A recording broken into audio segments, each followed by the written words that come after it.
आता लई दिवसानंतर आपल्याला कबड्डीचे मॅचेस पाहायला मिळले. कुठं आणि कधी होते थांबा सांगतो. तर का म्हणता मित्रमैत्रिणींनो, 5-6 पोट्टे मिळून आलं गोनपिपरीले. कारण का गोनपिपरीच्या जिन मध्येच कबड्डी होते. बरं का बस स्टॉपवर आलं, 5-10 मिनिट पोट्टे येतले वाट पाहिलं. तर तिथून आलं जिनकडे. इकडे आलं तर आपल्या गावच्या स्कूलची टीम मिळली. मॅच लागायला थोडा टाइम लागत होतं. शुभ्या पण मिळलं. याचं बर्थडे होतं त्यामुळे आलं चाय प्याले. पटसे चाय पिऊन टाकलं आणि वापस आलं ग्राउंडवर. तर आपल्या गावच्या मुलाची मॅच चालू होती. बरं का तुम्ही थोडा मॅच बघा.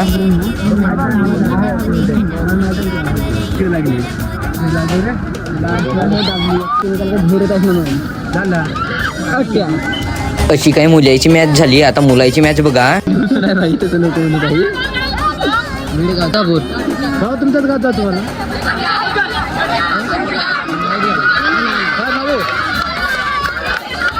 बरं आपल्या फॉलोअर्सला व्हिडिओज घेतलो आणि आपले पोट्टे 1-2 फनी रील काढून म्हणे चांगलं नाच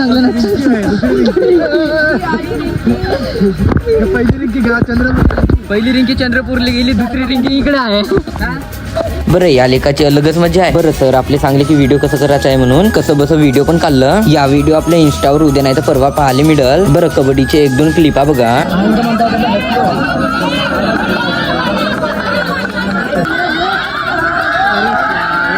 बरं या व्लॉगरला कोण कोण ओळखता तुम्ही कमेंट मध्ये सांगून द्या. बारीक बारीकचं पाणी चालू झालं होतं. काही वेळासाठी टुर्नामेंट थांबलेले होते. तेव्हापर्यंत आपल्या फॉलोअर्सला भेटून घ्या.